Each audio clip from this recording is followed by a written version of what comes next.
Mheshimiwa Mkuu wa Arusha, mgeni rasmi katika shughuli hii, mkuu wetu wa mkoa wa Kilimanjaro, mkuu wa mkoa wetu wa Manyara, mkuu wa wilaya, viongozi wote meza kuu na viongozi wote. Biblia inasema hivi katika kitabu cha Mwanzo sura ya 2 mstari wa 7 mpaka wa 9 kwamba Mungu alifanya kazi ya uumbaji. Lakini katika kuumba vitu vyote, Biblia inaonyesha kwamba Mungu amempa mwanadamu zaidi ya uumbaji. Amempa heshima ya kutawala, amempa na heshima ya kutumia vile ambavyo Mungu aliviumba. Hiyo tuna sababu ya kumshukuru Mungu kwa sababu ya kutupa heshima ya zaidi katika viumbe vyake vyote. Tuombe.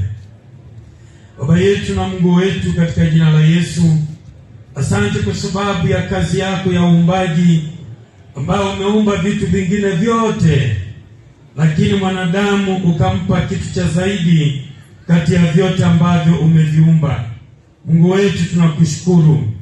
Asante kwa sababu ya zawadi ya akili ya zaidi ya viumbe vingine vyote ambavyo Mungu wetu umeviumba. Tunaomba tupe moyo wa kukujua wewe na upendo wako kwa mwanadamu zaidi na zaidi. Tunaomba kwa sababu ya Tanzania yetu, amani ya Tanzania yetu, utulivu wa Tanzania yetu, ni maombi yetu ya daima mbele zako. Tunamwombea rais wetu wa Jamhuri ya Muungano wa Tanzania, Daktari Samia Suluhu Hassan, makamu wa rais, waziri mkuu.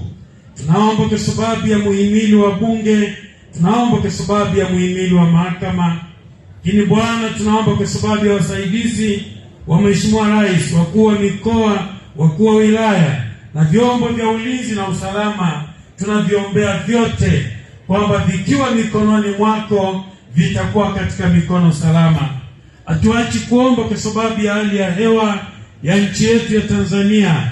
Usaidia wakulima, wafanyabiashara, wafugaji na vyombo vya ulinzi na usalama. Mungu wetu, tunaomba vyote vikaone neema yako, katika jina la Mungu Baba, Mwana na Roho Mtakatifu.